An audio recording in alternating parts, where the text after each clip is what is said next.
Hello बच्चों, नमस्ते। स्वागत है आप सभी का आपके अपने YouTube channel Mahesh Sharma maths classes पर। आज पढ़ेंगे हम कार्यपत्रक 32 और इसमें हमें क्या पढ़ना है। व्यवहारिक व्याकरण के अंदर हम पढ़ेंगे क्रिया विशेषण को समझकर प्रयोग कर पाना। तो क्रिया विशेषण के बारे में हमने पहले पढ़ा है कि क्रिया विशेषण कौन से होते हैं। जो क्रिया की विशेषता बताने वाले शब्द होते हैं उसे क्या कहते हैं हम, क्रिया विशेषण।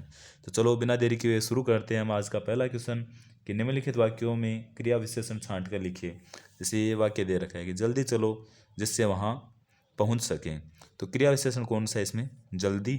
और क्रिया कौन सी, चलो। जैसे चलना क्रिया और इसकी विशेषता कौन बता रहे हैं, जल्दी। तो ये हो गया क्रिया विशेषण।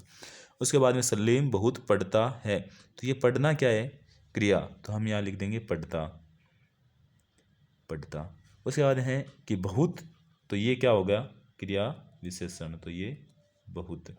उसके बाद में कि नित्ता एकदम सच बोलती है। तो ये क्या हो गया, बोलना क्या है, क्रिया। तो हम यहाँ लिख देंगे बोलती। इसके बाद में पूछा हमें क्रिया विशेषण। तो क्रिया विशेषण क्या है, एकदम सच बोलती है। कैसा बोलती है, एकदम सच। तो ये हो गया क्रिया विशेषण, एकदम सच। उसके बाद में माँ अपनी संतान को बहुत चाहती है। तो चाहना क्या होगा, क्रिया। तो हम यहाँ लिख देंगे चाहती। उसके बाद हमें कुछ कि चाहती है, कितना चाहती है, संतान को बहुत चाहती है। तो ये बहुत हो गया इसमें क्रिया विशेषण। सिंपल है ना। उसके बाद में कि सविता बाहर खेल रही है। तो खेलना क्या है, क्रिया। तो हम यहाँ लिख देंगे खेल। उसके बाद में कहाँ खेल रही है, तो बाहर। तो हम यहाँ लिख देंगे बाहर खेल रही है। तो ये हो गया क्रिया विशेषण।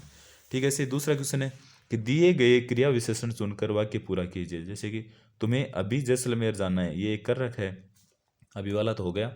उसके बाद में पूछा कि सूर्य उदय होता है। तो सूर्य कब उदय होता है, तो सवेरे सवेरे। तो हम यहाँ क्या लिख देंगे, सवेरे सवेरे। सूर्य सवेरे सवेरे उदय होता है। उसके बाद में कमला मेरे घर कभी कभी आती है। कमला या निरंतर भी लिख सकते हैं। तो हम यहाँ लिख देंगे कभी कमला मेरे घर कभी कभी आती है। तो कभी कभी। उसके बाद में कि अब आप कब आएंगे। जैसे आप पूछते हो ना कि अब आप अगली बार कब आओगे, तो अब आप कब आएंगे। उसके बाद नदियाँ, तो नदियाँ निरंतर बहती है। तो हम क्या लिखेंगे, नदियाँ निरंतर बहती है। तीसरा क्वेश्चन है कि दिए गए वाक्यों में से क्रिया विशेषण शब्दों को रेखांकित कीजिए। जैसे बंदर पेड़ पर उछल कूद रहा है, उछल कूद कर रहा है। तो हमने यहाँ लिख दिया, ये है ना कि उछल कूद कर रहा है।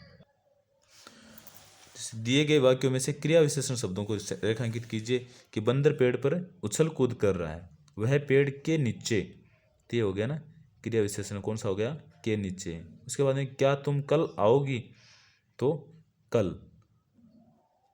उसके बाद में कि भालू ने बहुत सारे फल खा लिए। तो कितने खा लिए, बहुत सारे खा लिए, बहुत सारे फल। उसके बाद में बादल जोर जोर से गरज रहे हैं। तो जोर जोर से, जोर जोर से। गर्जना की विशेषता बता रहे हैं ना, जोर जोर से। चौथा क्वेश्चन है कि उचित क्रिया विशेषण शब्द चुनकर वाक्य पूरा कीजिए कि मैं जरूर यह काम करूंगा। तो ये जरूर और जरूरी में से। वह लड़की हंसी, कमी हंसी या बहुत हंसी।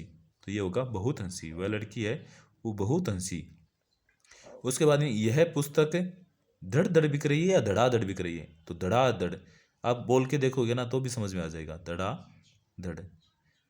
वह पुस्तक धड़ाधड़ बिक रही है। उसके बाद मिन्नल बहुत अच्छा गाती है, अच्छी गाती है। मिन्नल बहुत अच्छी नहीं, अच्छा गाती है, अच्छा गाती है। उसके बाद में काले बादल गड़गड़ा रहे हैं, जोर से या धीरे धीरे। तो काले बादल तो जोर से गड़गड़ाएंगे। तो हम क्या बोलेंगे, काले बादल जोर से गड़गड़ा रहे हैं। उसके बाद पेड़ से पका आम ऊपर गिरेगा या नीचे, नीचे गिरेगा ना। तो पेड़ से पका आम नीचे गिरा। यह था कार्यपत्रक 32। आप सबको कैसा लगा जरूर बताना। लाइक शेयर और सब्सक्राइब करना ना भूलना। Thank you.